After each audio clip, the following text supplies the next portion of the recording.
ఈ వీడియో నచ్చితే please like చేసి షేర్ చేయండి.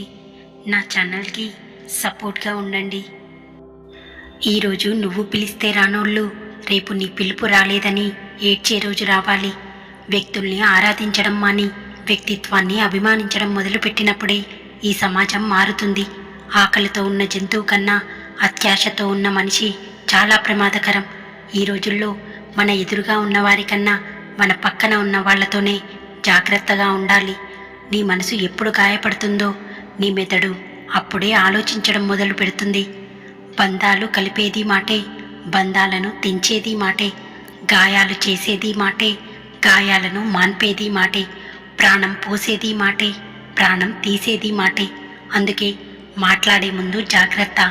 వాళ్ళు గెలిస్తే వాళ్ళు పడ్డ కష్టాన్ని, పక్కవాడు ఓడిపోతే వాడిలోని లోపాలను చూపిస్తారు. కొంతమంది మనిషికి డబ్బు ఎంతైనా ఉండొచ్చు, కానీ సాటి మనిషిని చులకనగా చూసే జబ్బు మాత్రం ఉండకూడదు. సహాయం చేసే గుణమున్నోడు సాకులు వెతకడు, ఏ స్థితిలో ఉన్నా చేస్తాడు. వచ్చిన అవకాశంలో కష్టాన్ని చూడకు. కష్టం వచ్చినప్పుడు ఆ అవకాశం కూడా నీకు దొరక్కపోవచ్చు.